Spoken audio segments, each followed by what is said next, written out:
joke. Red Sox fans have longed to hear it. The Boston Red Sox are world champions.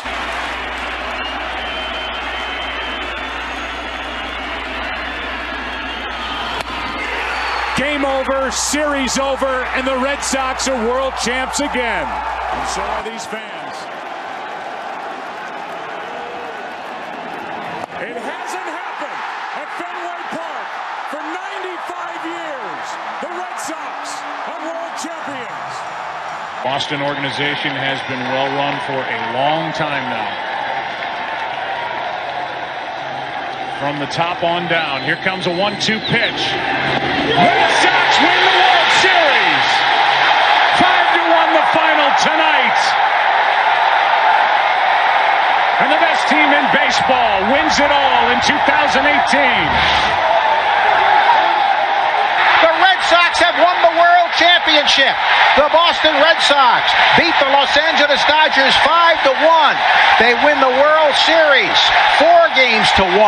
And the Red Sox become the first team in the 21st century with 4 World Championships. Can you believe it?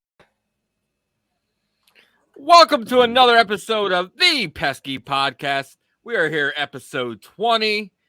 I am here with my co-host, DC. I am the Ritt. And with us, we got a special guest today. We've got a diehard Red Sox fan.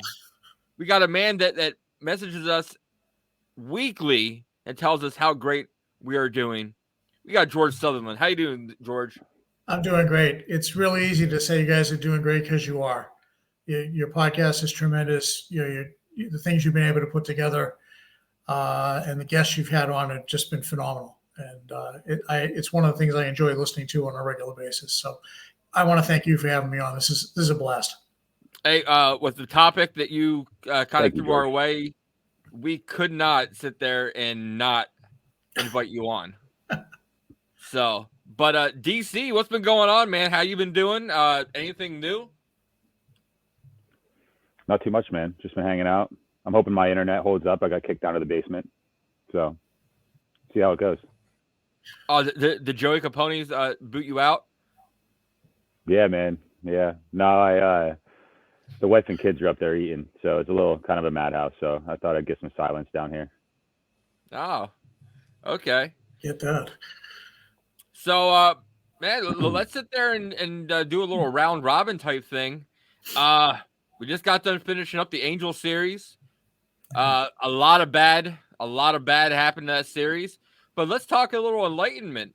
I'm pretty sure both of you guys seen either on Twitter or live on ESPN and stuff. There was a moment shared between AC and Shohei Ohtani. DC, did you happen to see that moment? I did see that, but I'm not getting my hopes up. I'm just gonna chalk it up as just the manager checking in with one of the best players ever.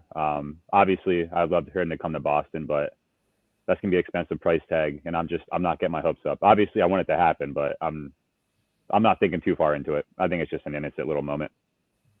George, what about you? AC's a well-respected manager around the league. He's a former player. I'm sure it's gotten back to Ohtani that AC's a good guy. AC loves the game and respects the game. He can't do anything, because tampering, like the Angels would start screaming bloody murder. But it never hurts. Plus he's got Massa sitting on the bench too, and those two seem to butt up pretty good during the WBC. So I think it was good. You can dream big, but for right now, to put it on the back burner unless they decide to do something between now and the end of the season, or just go all out at the end of the season, when he becomes a UFA. So, we'll see. Yeah, from what I read, AC was just talked to Shohei about getting a ball autographed for somebody down in the Double-A. Let me try to pull up the guy quick. There's a guy in Double-A that he went and tried to get an autographed ball for, and he said that's all it really was. I can't pull up the guy right now, But it was just him trying to be nice, get somebody. I think he's from Taiwan. That's in the Red Sox organization. So, but yeah, he's like just hi, how's it going? Would love to see get an autographed ball for one of our players because that's the type of guy AC is. So, that was a high. We got a few other highs. Tanner Houck, pitched an amazing game 1.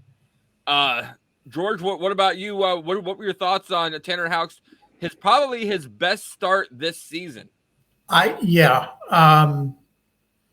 He came out, did what he was supposed to.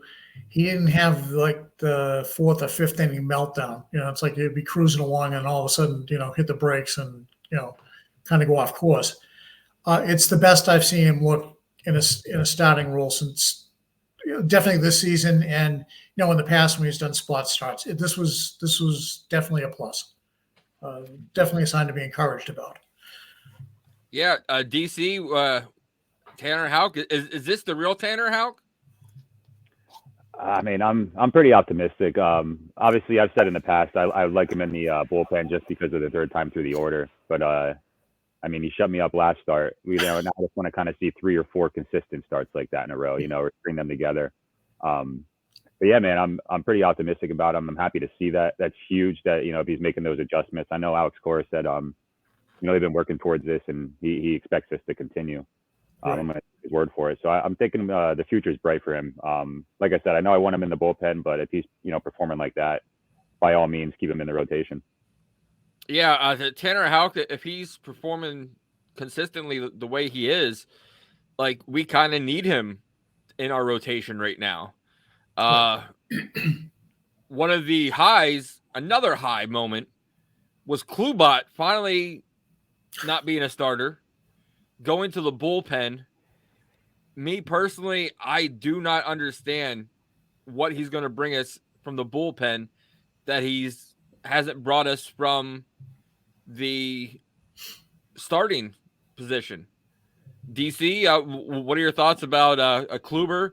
AC finally pulling the plug and telling him he's going to the bullpen. Yeah, I mean, I'm not too surprised. Obviously, his start to the season's been pretty terrible, if I'm being honest. But the one thing I did like about it, I saw his interview, right after he found out he was going to the bullpen. I mean, he owned it. He took it like a professional. He said the right things. So it's good to see that, he's taking it seriously to go into the bullpen, start working on his mechanics, stuff like that. Like I said, I'm not surprised. He's on a 1-year deal, $10 million. So yeah. In the grand scheme of things, it's not really too much that lost, with being the Red Sox. Obviously, I think if he struggles, I think they could cut him loose. Like I said, it's not that big of a deal. So yeah, not surprised. Honestly, it's basically right on par with what I thought would happen. I mean, with all the depth we have in the starting position or starting pitching position, you had to make a move. You just had to at this point. George, what about you? He's been a major disappointment. I honestly thought that in the beginning of the year, he'd bring some stability, more like a number 3 in the rotation, veteran presence. He kind of made the transition from thrower to pitcher, last year. I thought he'd be able to carry on, but he's been a major disappointment. And, right from opening day. And, you kind of held your breath every time he pitched. And there was just nothing. It was like he was running on fumes all the time, even out of the first inning. So yeah, it's overdue, and I think the clock may be running on him, as DC said. I think the countdown's begun because it's been unlike Pivetta, who's shown good signs and up and down. He just hasn't been consistent. Kluber just hasn't done it. So yeah. Would you guys be okay if they ate the $10 million as DFA'd him? I would be. I'd be fine. Yeah, I mean, in the relative scheme of things, not for you and I, but I mean, it's short money. Okay, it's not like they signed a $20 million contract. They signed him for 10. Season's almost halfway there for the sake of argument. I've already spent almost 4 to 5. So what's another 5? It's not, it's not going to hurt you. You're still under the CBT tax. You're, I think 16 million under. So, it's not like you're making yourself worse. So, yeah, if they DFA'd him, okay, fine. Good luck to you. And if you catch on someplace else and you do well, congratulations. Good job. DC? What's that? DC, what about you? Are you okay with them eating the 10 million in DFA? Oh, my bad. I thought you asked another question because I thought you probably didn't hear me. But yeah, I'm totally fine with that. Like he said, George, to the Red Sox, that's pennies. To us, obviously, that's a lot more. But cut your losses. Kind of, I hate to say it this way, but kind of, addition by subtraction in that. Yeah, good way to put it. You know what I mean? And I mean, I just think we're about 3 years late on signing him. You know what I mean? I know we were actually listening to the name redacted podcast on the way back from the game the other night, and they were talking about that. It's tough. It sucks, man. We wanted to sign him 2 years ago, 3 years ago, signs with the Yankees. Then, he wanted to sign him last year, signs with the Rays. And now that he's kind of spent, like they were saying on their podcast, it's funny that he signed with us at this point, but wish him the best if he does get DFA'd. He's a pro's pro. Yeah. Like I said, I was really impressed by how he took the news. Obviously, the big thing with Pivetta kind of saying what he did before, we got sent down ultimately or not sent down, but moved to the bullpen. That was kind of disappointing. So it was kind of refreshing to see a vet, own up to his mistakes, own up to his performances, and take it like a man. Yeah, hopefully maybe Kluber can, because he said that he's going to be talking to a couple veterans in the bullpen to kind of work on some mechanics while he's there. Maybe, we can sit there and see him. If they DFA him, I don't think it's a big loss for us. 10 million isn't, anything bad. I really sit there and think that, like you said, DC, addition by subtraction, we can't have that man go out there and be the way he is, and it's almost a guaranteed loss. Like, our wins in our division right now, we need every win possible. Being swept by the Angels, the playoff picture right there, we're down 4 games to 3 now for them in the series, in the season. If it comes down to wild card spots, they beat us now, Yep. So every win matters for us, and putting out Kluber out there every 5 games, 6 games, having him come in from the bullpen, that's not what we need. But a bright side, Brian Bayo going out game 2. He was phenomenal. He had all his pitches, all the stuff was going for him. The DC, what about Brian Bayo when he went out there and just not getting the run support from us? Yeah, it's tough, man. The starters really starting to put it together, the last, way through the rotation. But I'm impressed by what I've seen from him. His command's there. He's striking guys out. He's making it far into games. He's getting to the 6th inning, to the 7th inning like he did last game. It sucks. It's, to not get any run support. The offense has been, non-existent the last, 4 or 5 games. I think we scored like a total of 4 or 5 runs in the last series, which it's not going to get it done.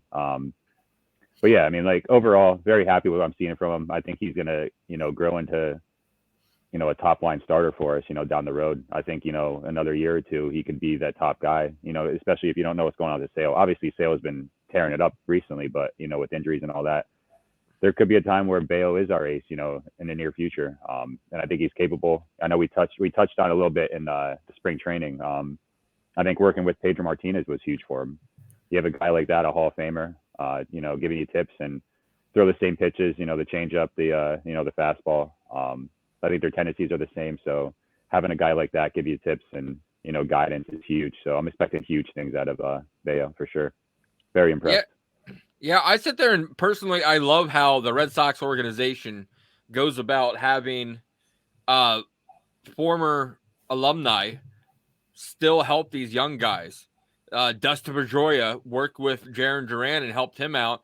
And look at the complete turnaround Jarren Duran has had this season.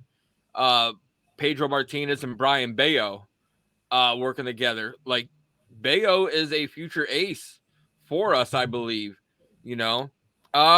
Let's sit there and talk a little bit about Paxton. So George, talk a little bit about Paxton and how he he's coming back, and he's kind of solidifying himself as the number 2 starter. He has. He's this staff's number 2. The other night was his 3rd start. His first 2 were very good. I think he was due to kind of come back to earth a little bit. For what they're paying him, this is Christmas morning, and he's come back strong. His arm looks like it did in Seattle. He is throwing hard. The ball has life, and he's mixing it up. He had a rough spot the other night against the Angels, but wow. I mean, the joke was, who? That's who, and this is a good find. The secret is to make sure that they watch him and make sure that he doesn't try to overdo it. Kind of like what they did with Sale. You don't want him going on again with injury, but wow, what a nice pick me up he's been. And the other side to this is that he will help somebody like Bayo. Bayo and Sale not too bad in terms of shabbiness, in terms of being able to look up at veterans on your own staff, especially with a kid like Bayo.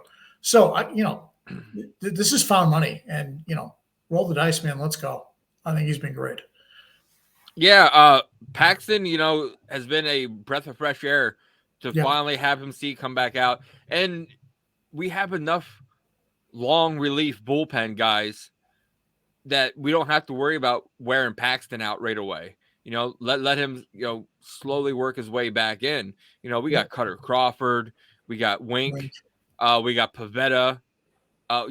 We've got those guys. We got Kluber now. So we've got people that can eat multiple innings that we don't have to sit there and worry about him. But when Paxton's going and out there and he's moving like he did with his first game back, that is got to be something great for the Red Sox fans to see. Like, okay, if he's coming back looking like this, do we got hope? We got a little hope now. We've got Story. We've got Adam Duvall. Like, Duvall already picked his game that he wants to come back. And no one thought that he would be this far ahead right now. Trevor Story is another one. We didn't know if he was even going to come back. And now, he might be back by All-Star break. If not shortly after. Like, we have a lot of breath of fresh air coming. And, like, Paxton was just the first one. And that's not even saying we got Mondesi, being able to coming through. Which I'm not really sure how much we are going to need Mondesi when you look at the middle infielders that came in and stepped up. We got Reyes, we got Yu Chang, we've got Valdez. Like, we have some good young guys that were able to step up when the time's needed. But Paxton, I think he's a big breath of fresh air. There we go. DC, what about you seeing Paxton coming back looking as well as he's had? Yeah, very impressed with his first 3 starts. I think he's made struck out at least 5 in each of 3. I think it was 9, 6, and 5. I think he would have been fine the other night. He had that one big inning where he gave up I think it was a 3-run home run last night. But yeah, very impressed. I wasn't sure what to expect from him. I know he's only 32, I think he is, but obviously injuries. And I kind of said it before. I'm surprised his arm's still attached to his body with everything that he went through. You know what I mean? But very impressed, man. Happy. Like you said, it's a breath of fresh air. It's nice to see somebody come back and, perform the way he did, because I was a little worried it was going to take a good month or two to even get even sniff to where he's at right now. So very impressed. Very impressed. Yeah. So what were your guys' final thoughts on the Angels series? DC, we'll start with you. Very, very happy with the pitching performance, all the way around, basically. obviously the offense was non-existent. A lot of people that have been doing well had a tough series. Other than the last game or the one game in San Diego, Devers hasn't really been doing anything. One hit here and there, going 0-4. Duran's been struggling the last 5 games, but obviously he was going to come back to earth eventually. He's not going to hit 350, 400 the rest of the year. But very disappointed in the offense. But I think overall it's going to be fine. We just got to make it to when we get the injuries or the people back from the IL. But they're capable of doing it. We see it day in and day out. They can put up 7 to 10 runs like that. But then there's also the times where they go 0-0-1 0. But yeah, just overall very disappointed with the offense. But cautiously optimistic with the starting rotation with how everything's been going with them, especially the back end. They've been performing just as well as the front end. Yeah. My biggest thing I've been trying to get out all the time on Twitter, tweeting it out there. When can we get all tires going on the car at the same time? Because it'd be a problem then. Yeah. Because if we get our bats on fire, if we get the starting pitching the way it's looking now, and the bullpen not giving up a lot of runs and playing defense, that is a great, we'll say 2013 team of guys put together. You got a lot of young guys on the team, and we can actually make a move for it. If we get in the wild card, that might be the only time that people will not sit there and want to play us. Because just like we're playing in Arizona, we got Sale going, we've got Whitlock going, and we got Houck going. That's a nice 3 people coming up, especially going against Arizona. We need to win 2 out of 3. Yeah. So, George, what were your thoughts on the Anaheim series? I think Bayo and Houck pitched fairly well. Like I said, Paxton was kind of due for a little bit of a letdown. I think the offense is tired. I said this in my Substack article today. They look tired, and I think that the trip out west, first couple of games, they probably in San Diego, I think they did it on adrenaline. I think the day off is what they need, and I really hope they put their feet up around the pool or whatever, and just took the time, recharge and let's go. And when they hit the D-backs, they look like they had nothing in the tank, and they played like it. So, I think it's a 162 game season. It's the first trip out west. I think that they're a tired club right now. I think they need a day to recharge, and that they can go out there and give it everything they got. And then when they're done, they got another day off before they have to face the Reds at home. So, I think you'll see them come out swinging big time tomorrow. Yeah, well, we definitely need the next 2 series, because after that we got Tampa, Cleveland, and the Yankees.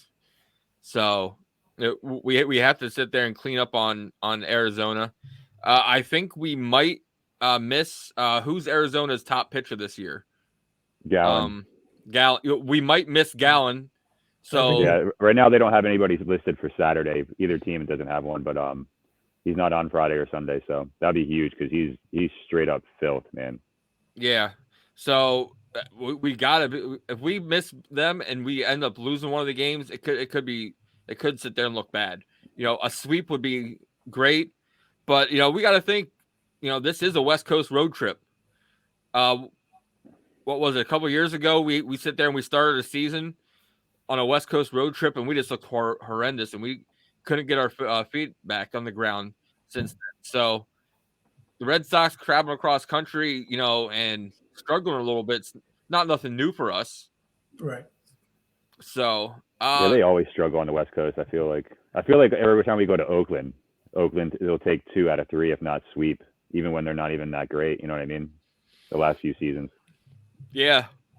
Oh, if we would end up getting 2 out of 3 taken from us or swept by Oakland this year. Wow. Can you imagine Red Sox Twitter, man? Oh my gosh. I would probably mute everybody for the first time. I think I would just stay off the app. Yeah, don't put yourself through it, because that would be ugly. ignorance is bliss sometimes, So, then we have Friday, Saturday, Sunday. The Red Sox play Arizona. It's going to be a little bit tougher for DC and I to catch these games because we're already going to have a little bit longer days going to the AAA affiliate Woo Sox. Worcester? Woo Sox? Worcester. Okay, I'm getting close. So we'll get you there, Ritt. Don't worry. No, every time we were there Tuesday, and I kind of sit there and looked over. I looked over at DC because we're there with the Woo Sox broadcast team, and I just look over at him. I'm like, yeah, I'm not even gonna say it because these then guys he said like, it, and then he tried saying it. No, did he? Yeah. Yeah. He's like, all right, correct me, and then he's like, no, I'm not gonna say it, and then he says it. I'm like, what are we doing here? Yeah, they were probably looking like, yeah, you're definitely from Pennsylvania. Yeah, we don't pronounce ours in New England. So, but Arizona's series we got coming up. So George, what are your thoughts about the Arizona series coming up? If we hopefully miss Zach Gallen. Yeah, if we let's hope and pray that Zach Gallen's not in the mix over the weekend.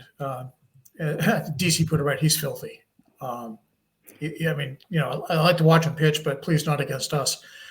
As I said, I think this team is tired. I think the day off is exactly what they need. I think the offense is going to come out roaring. They're a proud bunch of guys, and when they get going, they are relentless. So they're due to get back on track and start punishing people. And I fully anticipate that for at least 2 and hopefully 3 of those games, the D-backs are the victim. D-backs are a good team, but I think that with what we have going on the mound, with what I hope to be a rejuvenated offense, I think that this should be a good series for the Sox. Yeah, Arizona is in second place in their division, only a game and a half back, 29 wins so far this season. So it's a different team that they have there. It is, and they're young, they're hungry, and they're out to prove that they belong. Everybody's talking about the Dodgers and the Padres, and kind of forgetting about them. And they say, guys, don't forget about us. We're here and, we can hurt you. So they've been a nice surprise. And like I said, they got a guy like Gallen who'll kill you. So. Yeah. You look at their division and compare it to ours.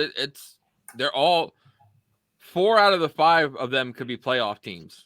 Yep. The Giants. Yes.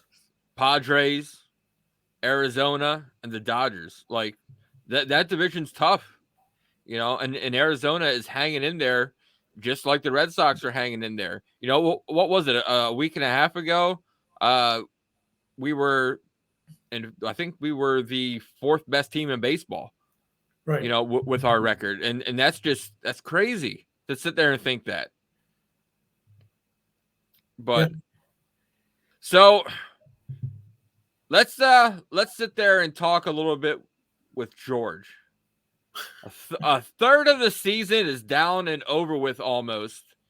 And George, why don't you tell everybody the idea that went through your head that you brought up to us? So I was thinking, baseball conveniently can be divided into 3 pieces, 3 parts of the season, 54 games apiece.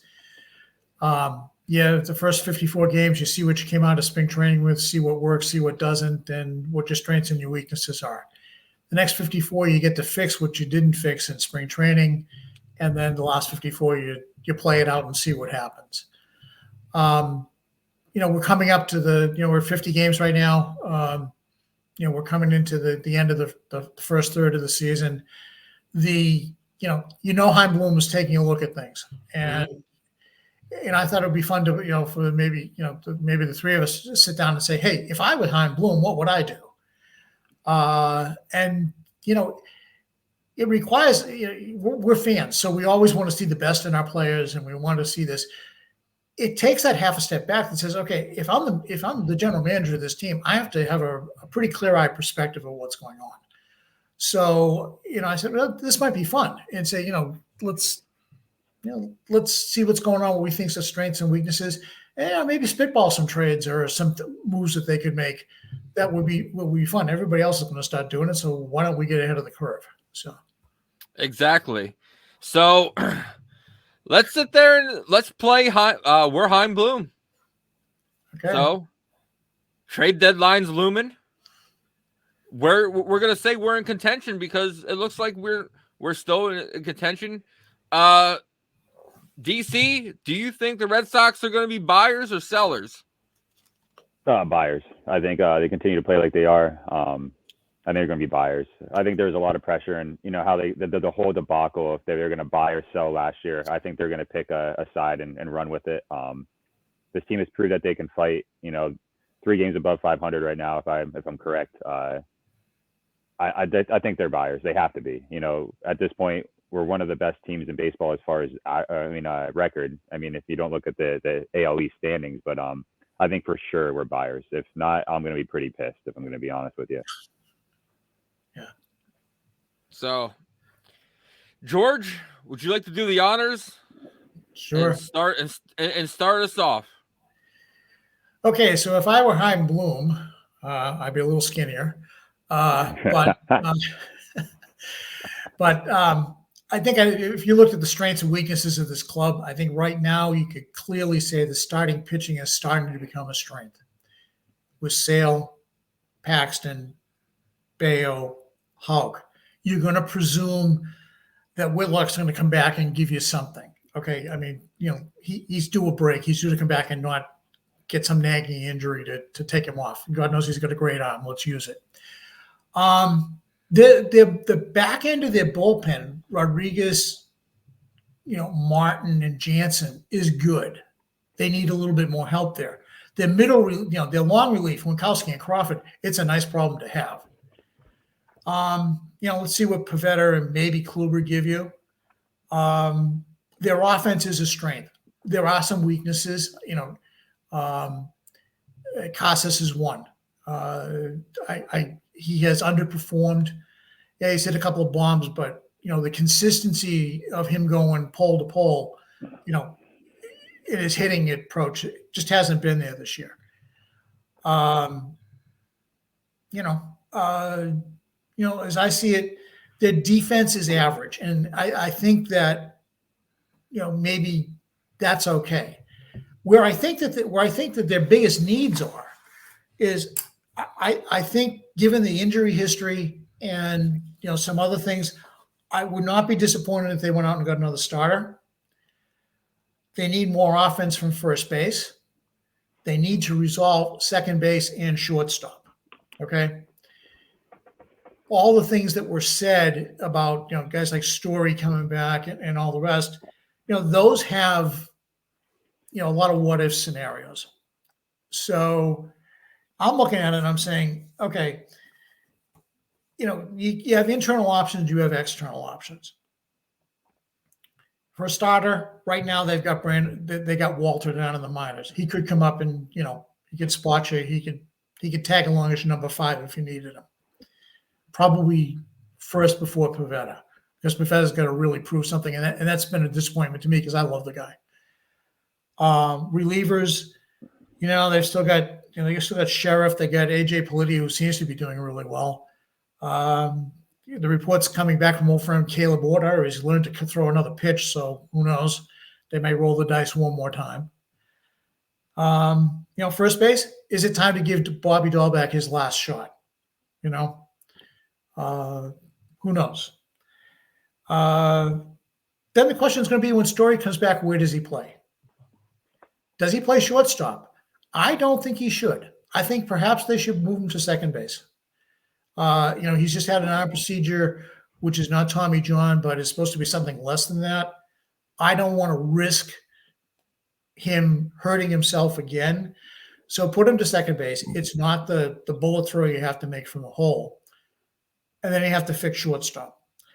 Now, the short-term solutions are Kike, to some extent Valdez, probably not, and Reyes. And Arroyo can spot you there too. I think there's a need there that needs to be filled. So, they still have middle infield issues, in my opinion. I think when we talk about making trades, I got some ideas on the board. They have some moving pieces. I think they need to add some people. They have some internal possibility of fixing some holes. Like I said, Walter, maybe they try the kid Rohan, bring him up. Maybe they've got lightning in a bottle with him. He certainly calmed down a little bit. When he went to AAA, he was lights out on double. Maybe this kid's got the makeup to just say, hey, I'm going to come out and do it. They got some other guys down there for relievers, in Darmody and Broadway, whatever. Again, I think right now they're using the revolving door at second base. It's working, but that's a short-term solution. Even if Chang comes back, that's a short-term solution. With these guys, more is less. And I think they need to come back and make a decision. That's why I think Story at second makes a much better play. Shortstop, it's been a problem. I think when Kike tries to do too much, he hurts the team, whether it be on the field or, at shortstop or when he's at the plate. When he stays within himself, he's good. When he tries to do that, come along and, hey, I got to do this. That's when he hurts himself and the team. You see it. He tries to make the spectacular play from deep in the hole. Next thing you know, it's in the third row of the stands. To that expense, also, I've seen it a couple of times where Casas should have come off the bag, and saved him a little bit. But when he tries to do too much, it's too much. I would say the outfield is. If you put Kike back in the outfield's fine to keep rotating around. You get Duvall back. Now you can make some plays. If you had Kike in center field, Duvall's a corner outfielder and a good one. So, that strengthens you and has a better rotation as well. That may mean that a guy like Refsnyder sticks, and they could move Tapia for maybe some left-handed specialist or something like that, or somebody with him to allow you to get So there's a lot of good things happening. I think that as I'm looking at my notes here, there's a lot of good things that can happen. I think they need to make a decision. Everybody's saying Story's going to come back and play shortstop.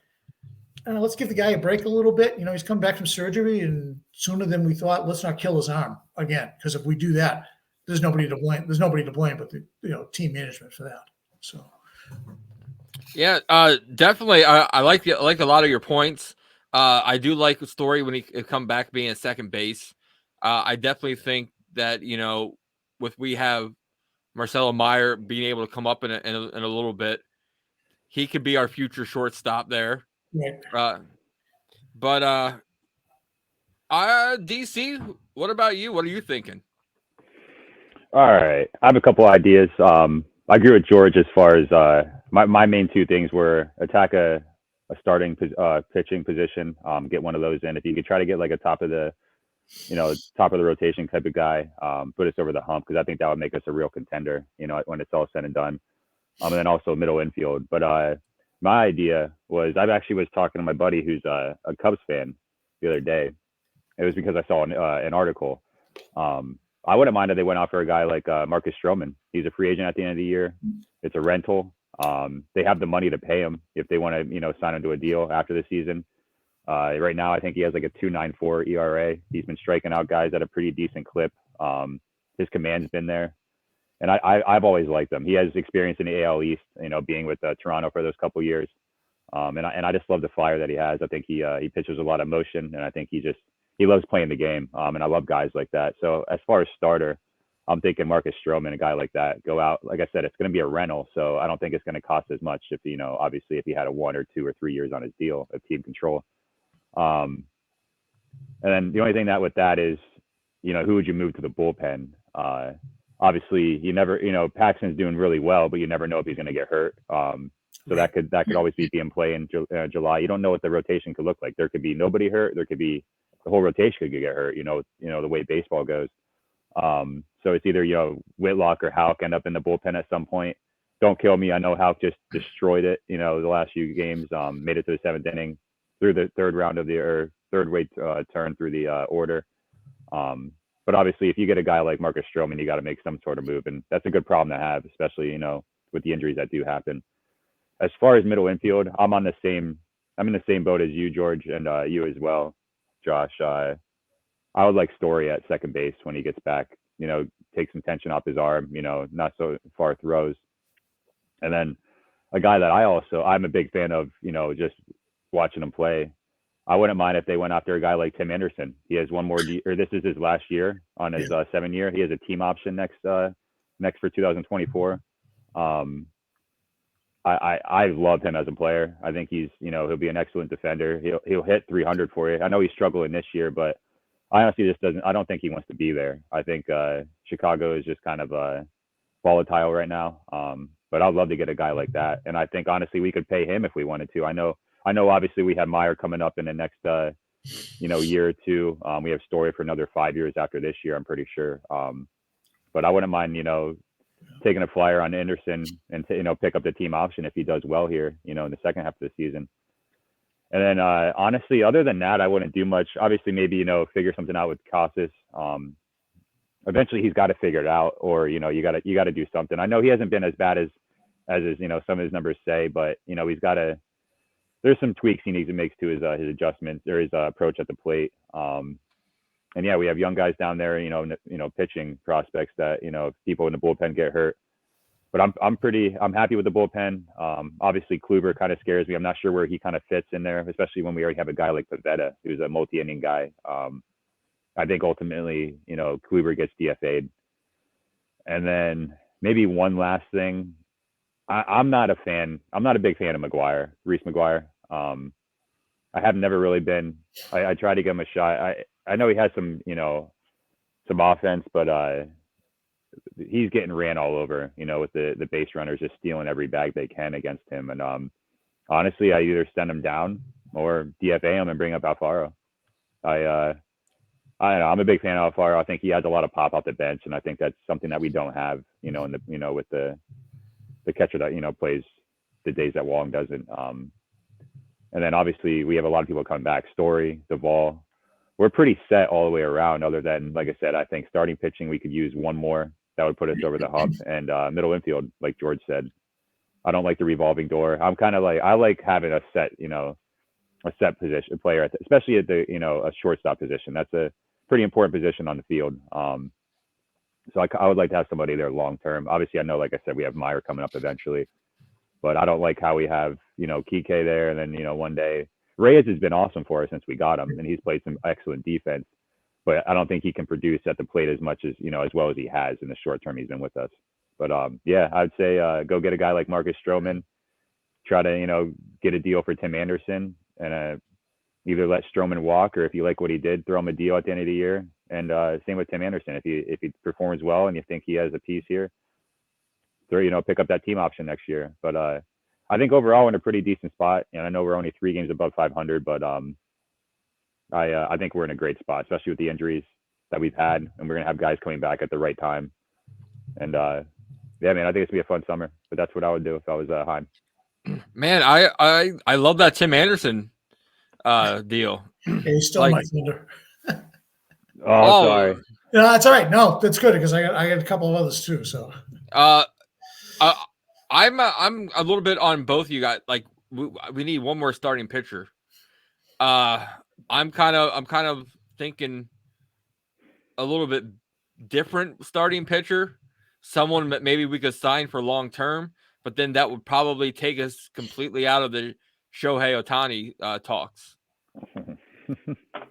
I know a guy out in Milwaukee that will love to get out of there real quick. I'm telling you right now, I purposely didn't say him because I knew you were going to say him. I sit there and I love me some Corbin Burns. Yep. But what we might have to get rid of, that's going to be the issue.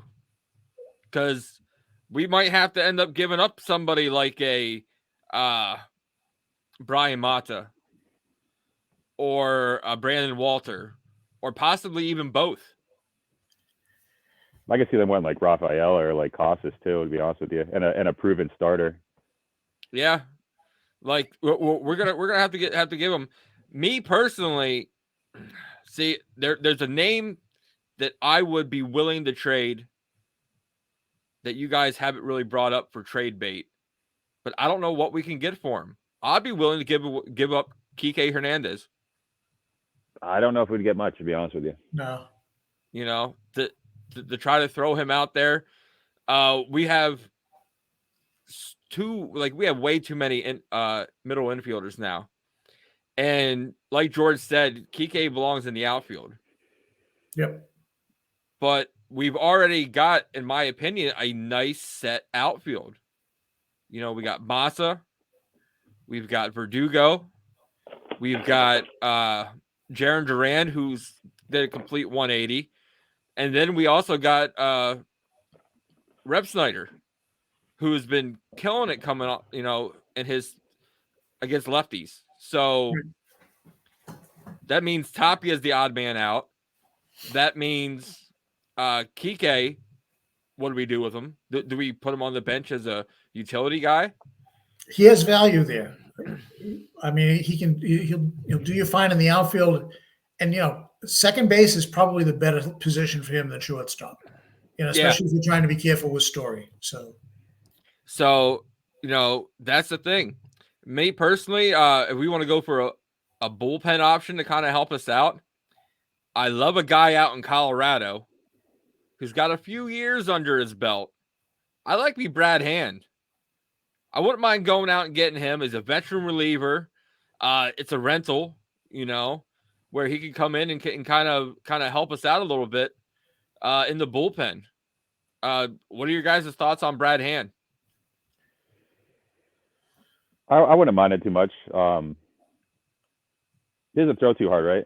I think he's a kind of like a control guy. He's kind of what Kluber's supposed to be. Yeah. That scares me even more now. No, he's been decent. He was on Philly last year. Yeah. No, he's not bad. I know he's closed in a couple area. Was a closer in some places that he pitched. He closed, I think, in Cleveland. Yeah. I mean, I wouldn't mind it. You can never have too many bullpen arms, and I don't think it would take a lot of money. I think it would honestly be a player to be named later or something like that. So yeah, I mean, take a flyer on him. Just add some depth, just in case Chris Martin gets hurt or Jansen goes down, at any point. I mean, yeah, I wouldn't mind it. I doubt he's making that much money. Yeah, and he's certainly a better option than Kluber right now. Oh, for sure. I would give them a player to be named later. I'd give him Kluber, and I'd pay Kluber's whole contract to get him off the team. There's a whole bunch of relievers that if you wanted to go start picking up bodies, I think DC, you're right. Chicago's a mess. Okay. So, Tim Anderson, he was on my list, absolutely. And, so was Burns. I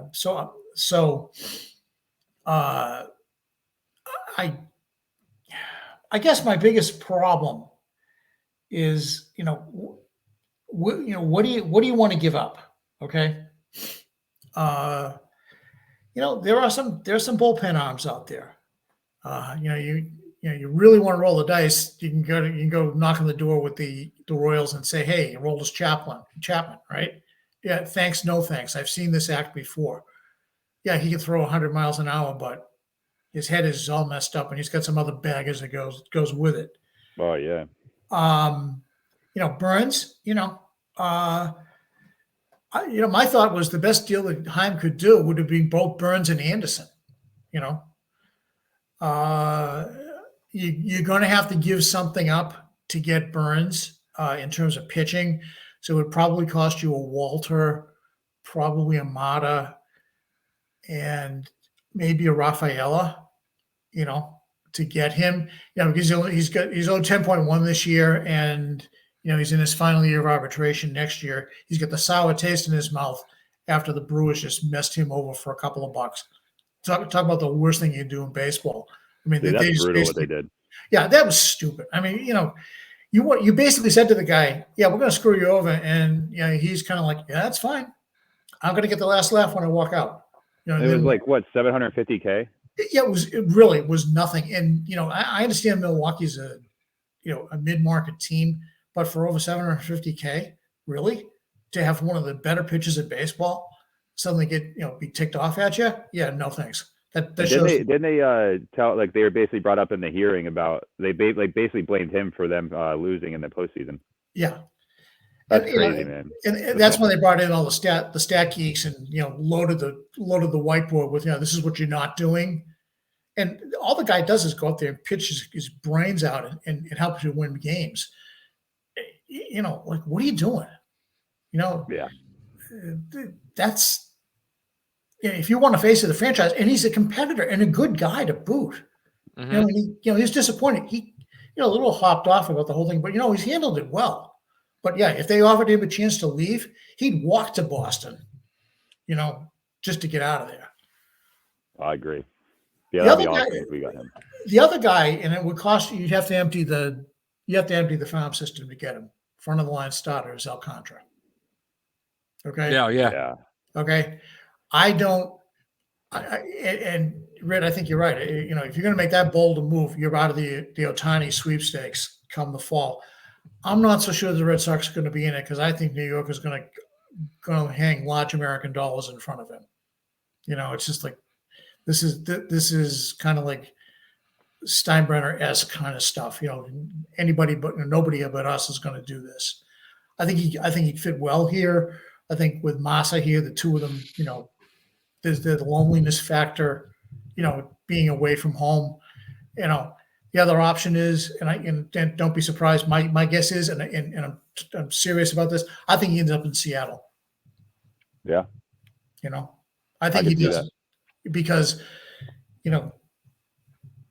it's close enough to Japan, and Ichiro had a tremendous series there.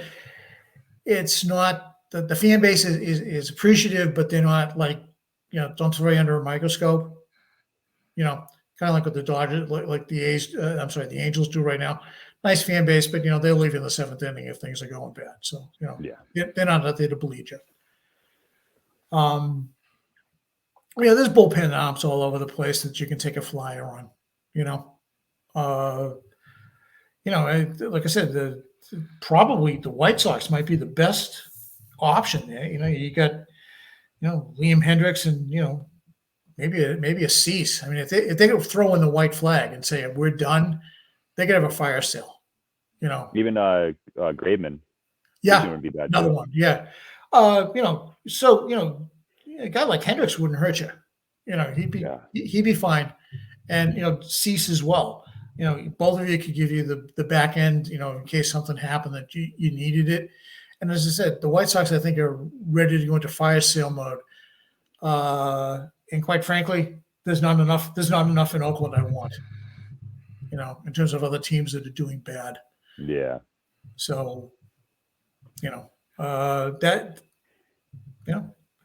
the other option, first base, and this was kind of like the wild one, throwing it out there for, if you really wanted to do something that what I would call a mid-level splash, is go out and get Goldie from the Cards. Yeah. Okay. Oh, that would be awesome. He's getting $26 million this year and $26 million next year. Okay. The season's half over. Keep you on the competitive balance tax for this year. It would probably cost you, I'm thinking, Dahlbeck, Walter, and Abreu. Okay. First baseman to replace him. Cardinals want pitching because they're going to need it down the road. And Abreu, outfielder that he's done enough things to make somebody want him. I don't think the Cards are going to be in it this year. They look like they're all messed up. I don't know. That was just the other big splash I thought that Heim could do. That would make sense. Could bring you a bat, good defense, and with Casas nearby, could help mentor him, a little bit. Okay, the guy's a class act, So, I think that was my kind of like off the board kind of thought. Bring him in, and it would still keep you under the CBT for this year. I like that a lot. I do. I love that Goldschmidt trade because right now we're kind of struggling at first base.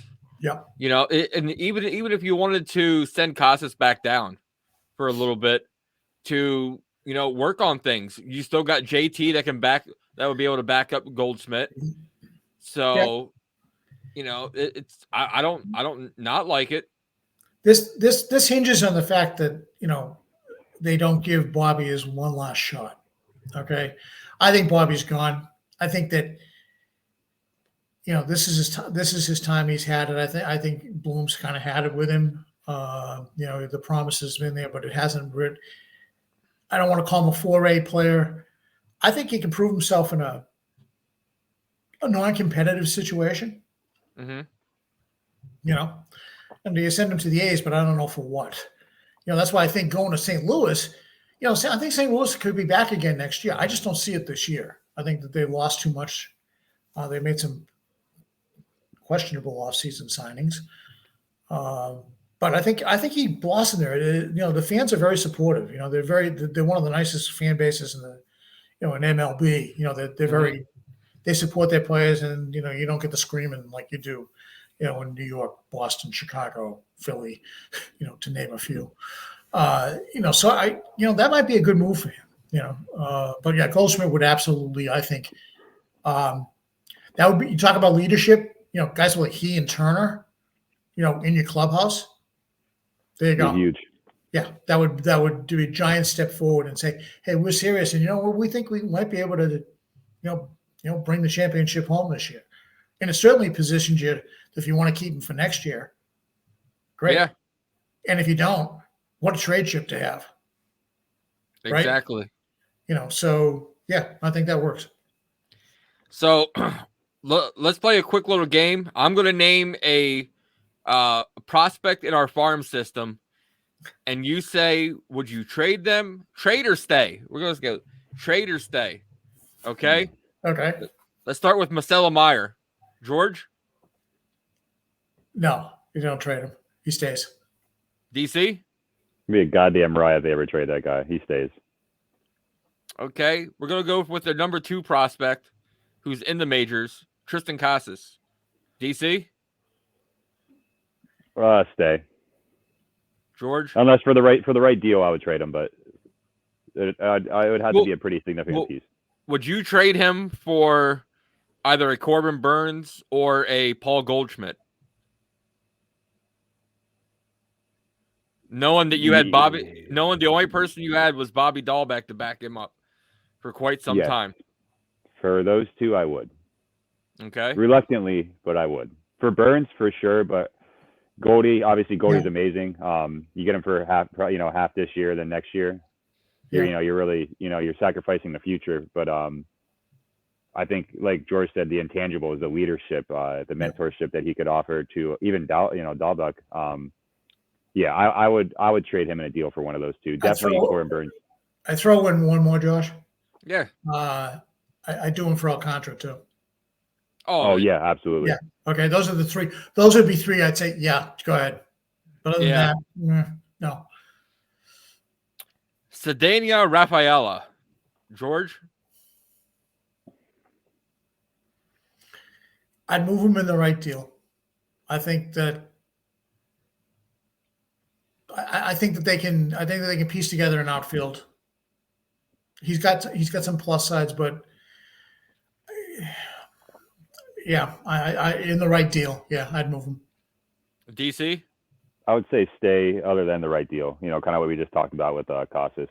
I'm a big fan of him. I think he's going to do great things. But obviously, if you can make, a big splash and get a young guy like, get Burns on Contra in a heartbeat, I would do it. Even for Goldie, I think I'd even throw him in there.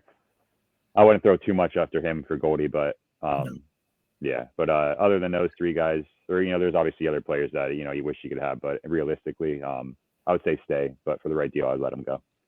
Nick York, DC. I would move him. Not saying I'm not a fan of him, but I'd be okay if they parted ways with him. George. I think he stays because I think they're trying to pair him up with Meyer.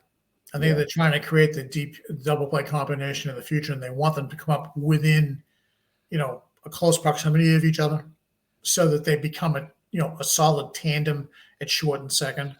So I think I think he stays. In my opinion, I think York should have been in AAA by now, but they want that playing time, like you said, with Marcelo down in AA. And Marcelo, I am waiting for the day that he gets sent to Portland because I'll be at the next game. It's a 20-minute drive from the house, guys. That's it's awesome. Great. Brian Mata, George. No, he stays. I'm a huge fan. I've seen him pitch. He's hurt right now, but man, there's too much upside. Again, right deal. You lose him in an Alcantara in a burn situation, he'd be one of the guys that they'd want. So, yeah, I'd keep him. DC. I agree. He stays.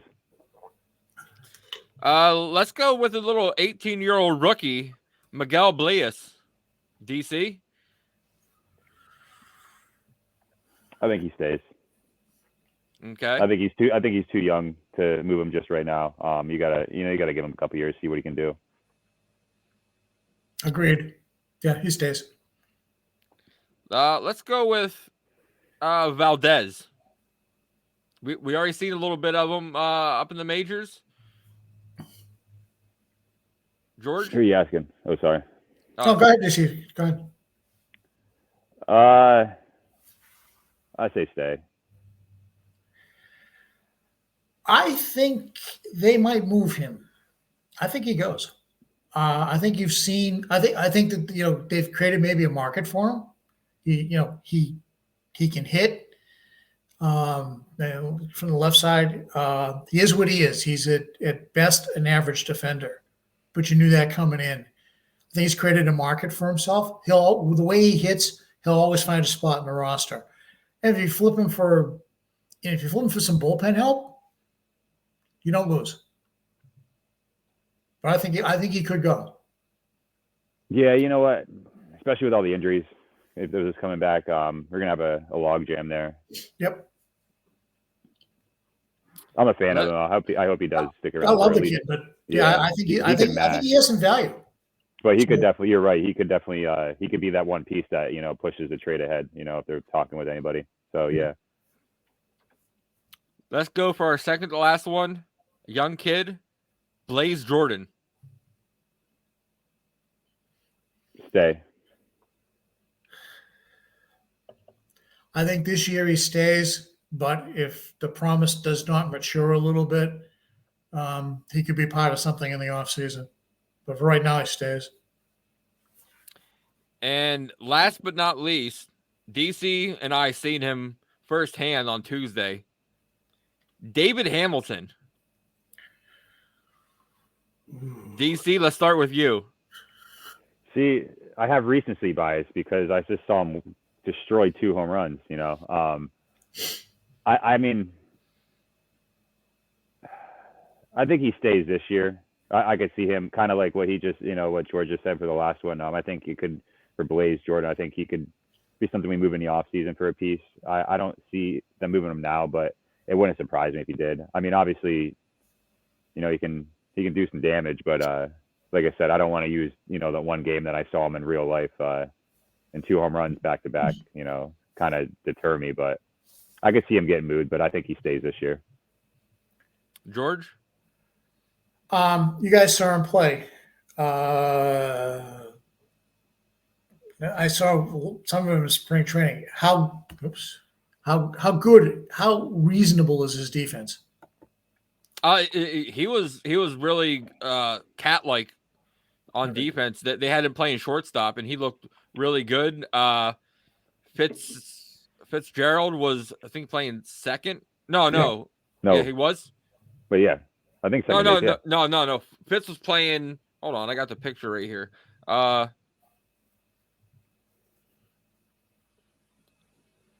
Yeah, Fitzgerald was playing second. Hamilton was playing shortstop. Those two look great together, in my opinion. So, I mean, I love his speed. Okay, I mean, he's a nightmare for any catcher. If once he gets on base, he's starting to hit home runs. The question is, what he really needs to do is get on base, consistently. Whether it walk, a single because he's a terror on the base paths. I agree with DC. I think he's here for the season, but there's enough promise there that somebody will, some organization somewhere will say, I'll get the last piece out of him that'll make him come up to the next level.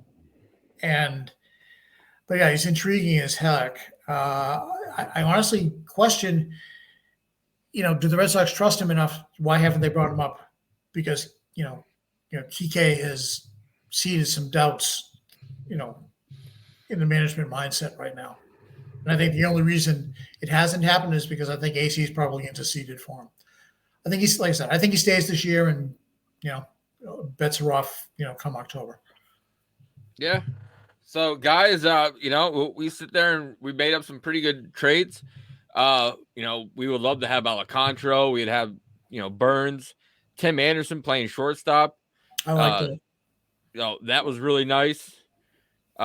Goldschmidt, that would be an amazing piece to add for us there. I guess it really all depends, like who's going to be the sellers. If we look at right now, the standings, we got Kansas City, who's probably going to sell. The White Sox, heck, Cleveland's 4.5 back right now. Cleveland might have a possibility to be selling. Well, we all know Oakland's selling everything, including the ballpark. It's just tough. They have a AAA team in the MLB. Yeah, that's bad. Yeah. I feel terrible for those fans. Cincinnati, could be selling. Yeah. And then we got Colorado. So the Nationals.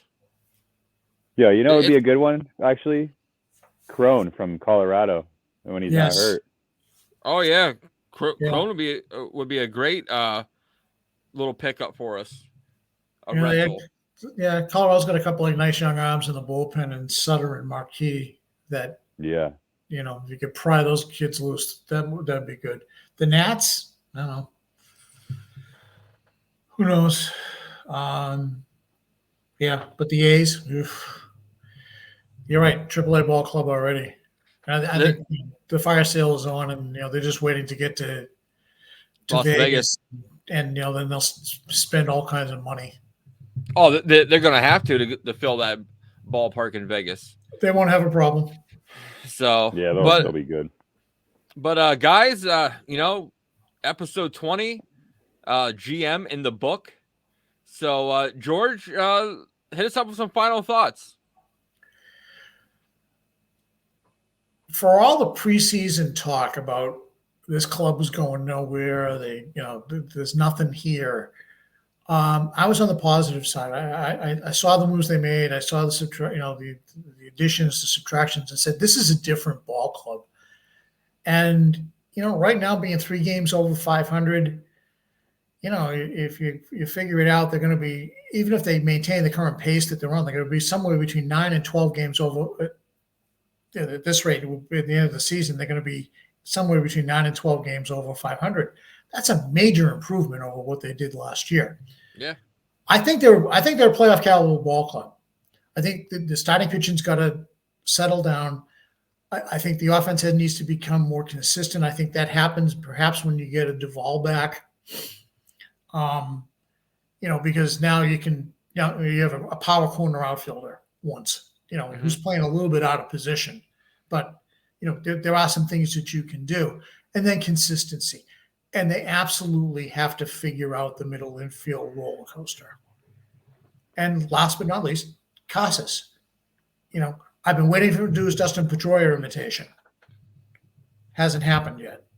So this is why, my idea was, get somebody like Goldie and just, bite the bullet and say, hey, we made a mistake. He's not quite ready yet. He will be, but, we play to win. So. Yeah, and George, why don't you let everybody know where they can read your articles at while you're at it? Sure. I have a Substack. It's Pun to the Pesky Poll.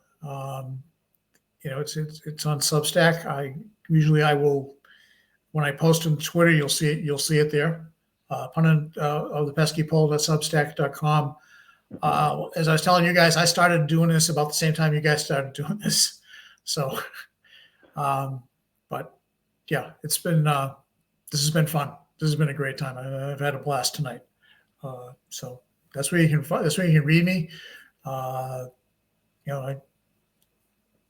Unless I'm really hopped up on something, I've been a little bit tamer on Twitter than I was. Although, give me a bad call or give me a situation I hate, and I'll be on fire again. But I've been kind of sitting back in reserve a little bit. So, we'll go from there. DC, what about you, my man? Final thoughts? Yeah, agree with everything George just said. Looking forward to them kind of, taking this off day, get some rest, coming back tomorrow, get, a little refueled. I think they come out. I think they take 2 out of 3 at least. I think Sale has a good game. I think he carries that momentum that he's had. Same thing with Houck on Sunday. Interested to see who we put out there on Saturday, and the same with them on Saturday as well. But we do have a tough matchup on Sunday. We have Houck against Merrill Kelly. Merrill Kelly's got a sub-3 ERA. He's been pitching well. But yeah, just excited to see how they respond, man. They're a very streaky team. I think they could come back out and win the next 6. I think it's very possible. Take these 3, come back and go home and take them from Cincinnati. But yeah, I mean, I'm optimistic. We have a lot of people on the injured list that are going to be coming back here, just at the right time. Other than that, I just want to say thank you to George for the idea, for your support. You've been honestly probably one of our first supporters, and our number one supporter. Your kind words mean a lot. Your DMs, man, we appreciate you taking the time listening to us. Just appreciate you coming on. Really do. We appreciate your support, man. You're seem like a great guy. Love talking baseball with you. Definitely want to have you on, more frequently. I'd love to. Oh, it's real easy to support you guys. You guys are great. You guys are good guys. Yeah, you're good fans. You know the game. It's I love talking baseball with you guys. This is the best. And then we've got some other. We've got Melissa in the gang, and just it's what makes it all fun. So absolutely, this is great, and I thank you very much for the kind words as well. But you guys are awesome. So appreciate it. George, I can sit there and say I knew we had something special with you when I just put out the podcast at like 9:00 at night, and all of a sudden I get a DM from you 10:00 at night, and you're like, dude, I got a shirt idea. Let's throw some dirt on it. And I'm like, I love it, And we gotta talk to Erickson about that, bro. I know we got to sit there and get that one. Could be the next one that we throw out there. We'll do the whole thing George laid out for us. We could do too in like the bottom corner. We could have him do a signature with his initials, and we'll put it down on the bottom. GS. Yeah, no, I'm these things pop into my head, and it's like I'll share them before they die of loneliness. So that's awesome. No, I know John. I've heard him say it probably 1,000 times since you message him. Yeah, it's just one of those things that pops in your head, and it's like when you see guys like him, it's like, man, it just fits, So yeah, I've said it a million times. If JD would have got hit like that, he would still be on the IL. Oh, Jesus. The JD slander. Yeah. Yeah, but he's not wrong. It's like. No, you're right. You're right. So I got a soft spot for Julio, I love that dude. But no, you're right, though. He didn't have it the last year or so. He just looked off last year. Yeah. He did. So, guys, want to thank you guys all for, listening to us. Make sure you head on over to our YouTube page, hit the sub button, follow us, check out all the videos that we put up there of each episode we have. But as for my man DC, my man George, I am the Ritt. See you guys next time when DC and I are live from PNC Field. All right. Till next time.